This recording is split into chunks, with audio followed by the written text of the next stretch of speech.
¿Qué pasa, compañeros? Venga, voy a hacer un vídeo rapidito porque he venido por unas pizzas que a mis críos de vez en cuando les damos de comer muy bien, ¿eh? Pero de vez en cuando una pizza en fin de semana, bueno, pues eso les hace ilusión. Así que, de pizzero. Y como tardan 10 minutos en hacérmelas, pues voy a aprovechar para haceros un vídeo sobre un tema que me parece que os está gustando. Así que, como a mí me encanta, que es el tema relacionado con la moralidad o los imperativos morales, también relacionado con el libro que os comenté hace poco, que era el de Pablo Malo, de los peligros de la moralidad. Y son temas sobre los que os he estado hablando en estos vídeos y de los que siempre hablo en mis libros, ¿no? Porque, no sé, a mí me interesa la sociología de los países que visito, cómo son las costumbres de cada país, qué es lo que se considera allí bien, lo que está mal, ¿no? Pues recuerdo, no sé, la distinta estructura social, por ejemplo, en África, ¿no? En cada país donde yo os comparaba esas sociedades y cómo se comportaban las personas con otros países, ¿no? Tanto la crianza de los hijos, la distribución de los recursos, bueno. Entonces, he visto que, bueno, pues que os están gustando y quería comentaros algunos conceptos más, ¿no? Porque, en mi opinión, se está produciendo, y de eso ya llevamos hablando desde que se produjo la pandemia y nos encerraron, pues una expansión, una inflación de moralidad tremenda.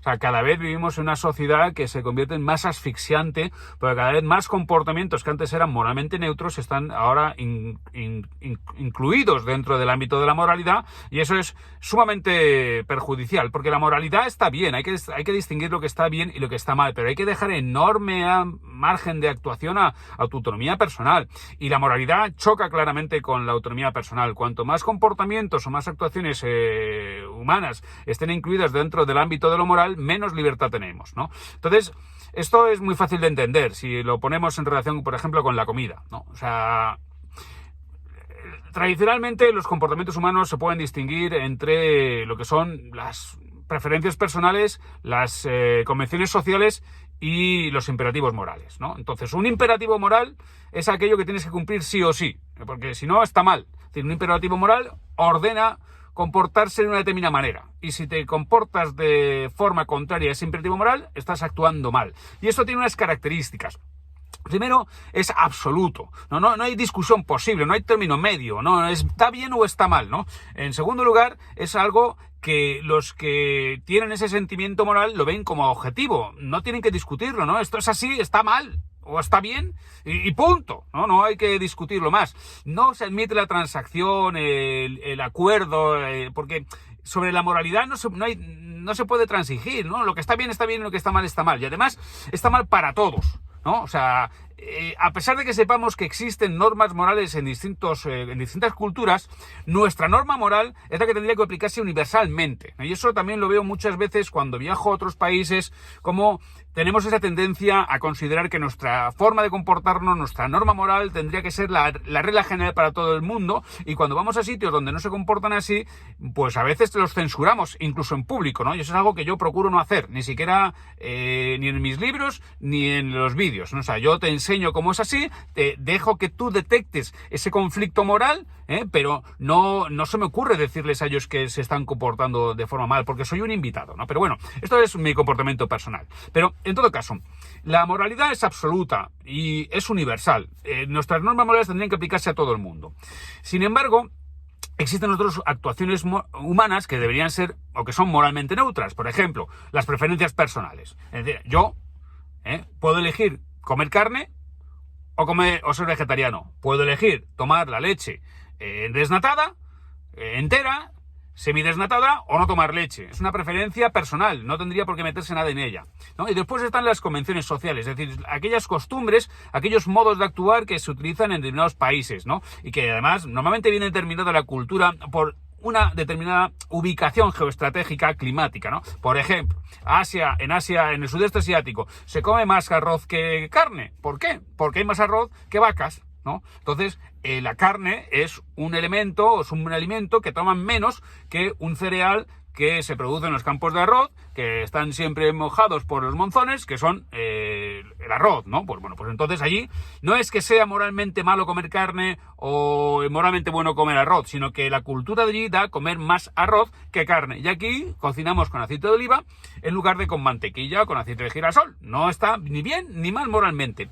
Pero a medida que se produce esta inflación de los imperativos morales, pues nos va quedando un margen de libertad menos amplio. Porque antes las preferencias personales no son discutibles. O sea, yo me voy a una cena con unos amigos, unos piden vegetales porque son vegetarianos y otros pedimos carne porque somos omnívoros, comemos de todo, ¿no? Y ahí se acaba, pues podemos comentar, a mí me parece esto más sano que lo otro. Pero en el momento en que la moral se introduce en el ámbito alimentario y nos vamos a cenar unos amigos que donde ya no son vegetarianos sino que son veganos, pues entonces censuran a los que pedimos carne porque estamos consumiendo un alimento que es moralmente reprochable, porque se obtiene a través del sufrimiento animal. ¿Eso qué significa?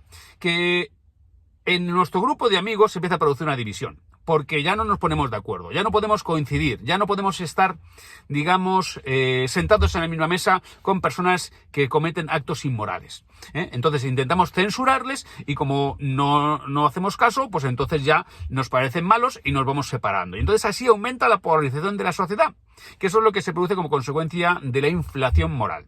Entonces, las diferencias que antes eran simplemente preferencias personales, ahora se convierten en cuestiones morales. Y la cuestión moral no puede ser transigida. La cuestión moral no es negociable, no se puede llegar a un acuerdo, no se puede votar, ¿no? Entonces, está mal. Y cuando está mal, se producen también una serie de consecuencias. Las personas que sienten indignación moral, porque la indignación moral es una emoción muy fuerte, primero, están más movidas a la acción, a hacer algo para que se acabe con eso que está mal, ¿no? Después, tienen la tentación de decir que el fin justifica los medios. Es decir, si algo está bien y hay que conseguirlo, se tiene que conseguir como sea, aunque sea subvirtiendo las normas o las reglas del juego limpio. Y después se produce también un menoscabo del respeto a la autoridad, porque si la autoridad no legisla en función de los imperativos morales, es una autoridad legítima. Y por tanto eso es lo que se está produciendo en esta sociedad. En esta sociedad ahora mismo nos encontramos con una mayor polarización entre los individuos como consecuencia de una moralización de todo del ámbito político, del ámbito social, de la alimentación, ¿no? Del medio ambiente. Y después se está produciendo un menoscabo de la autoridad de los sistemas democráticos que nos hemos dado. Porque los sistemas democráticos que nos hemos dado empiezan a ser incapaces de resolver estas cuestiones, porque no nos podemos poner de acuerdo transigiendo, negociando, acordando, conviniendo, porque son imperativos morales. Los imperativos morales son blanco o negro, bien o mal, ¿no?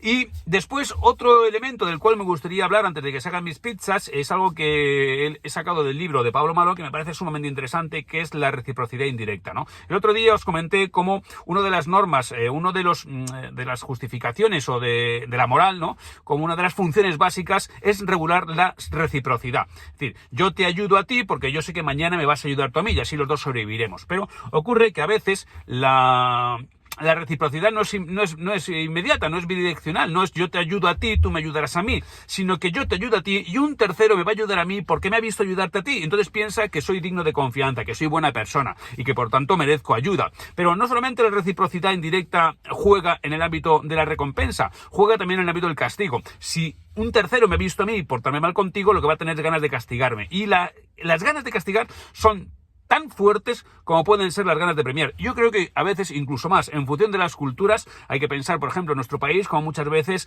el aplauso es más difícil de conseguir que la reprimenda, que la reprobación, ¿no? Entonces, las ganas de castigar, las ganas de sancionar son también muy fuertes como consecuencia de contemplar comportamientos que nos parezcan inmorales. Y entonces ahora mismo, esta reciprocidad indirecta que se obtiene bien para bien o para mal, a través de un mecanismo como es la reputación. La reputación es el crédito que nos otorgan los demás, los terceros, los miembros del grupo. Pues esta reputación, ahora mismo, ¿cómo se obtiene? Se obtiene a través de las redes sociales.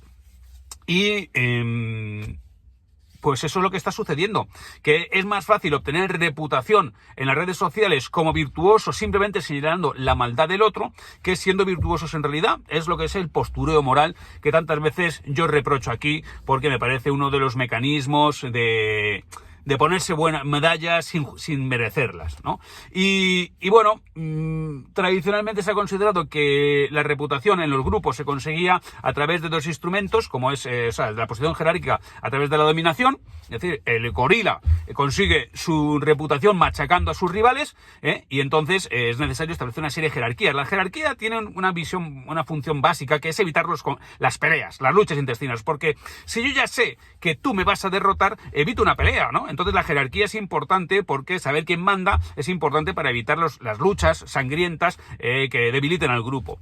Pero según el ser humano ha ido evolucionando, la jerarquía se consigue a través de otro instrumento, de otra herramienta, que es el prestigio. El prestigio se consigue no a través de la violencia directa del macho alfa contra el aspirante, sino a través de las alianzas de las que hablé el otro día. Es decir, constituimos alianzas y ese prestigio nos lo otorgan a través de nuestra capacidad para generar alianzas los demás. Es decir, no lo ganamos nosotros por la fuerza, sino que nos lo conceden los demás. ¿Y cómo se consigue ese prestigio ahora mismo? Se intenta conseguir a través de las redes sociales, de esta vía, pues yo creo que torticera, porque, hombre, yo utilizo estos vídeos para contar esas historias y al fin y al cabo yo intento ganarme un prestigio basado en mi pensamiento, en mi reflexión, en las cosas que yo os cuento, en sosegar los ánimos, en templar gaitas, en decir, bueno, el otro puede estar equivocado, no es malo. Es decir, yo intento ganarme un prestigio de una forma bastante poco eficaz, porque lo que realmente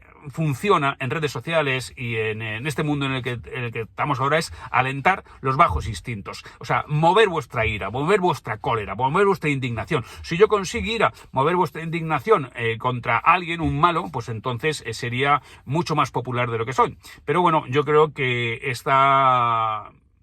en fin, el riesgo en el que nos encontramos de una polarización que nos lleve a situaciones muy peligrosas que ya hemos vivido antes y que pueden ser todavía peor, es decir, porque no sabemos esto dónde va a parar, ¿no? Pues yo lo que intento es, a pesar de que no sea lo más eficaz para ganar prestigio ni reputación como bueno, señalando la maldad de los demás, yo lo que intento es que la moralidad vuelva a su verdadera función, que es permitirnos vivir en el grupo. En el momento en que la moralidad se convierte en una herramienta defectuosa que no nos permite vivir bien dentro del grupo, engarzados, colaborando, cooperando, entonces es un problema que hay que denunciar. Y bueno, espero que esta charla os haya gustado. Ya sabéis, si queréis seguir conociendo mi pensamiento, ahí están mis libros, miquelsilvestre.com, y os lo mando dedicado con muchísimo gusto. Me voy a por las prisas de mis críos.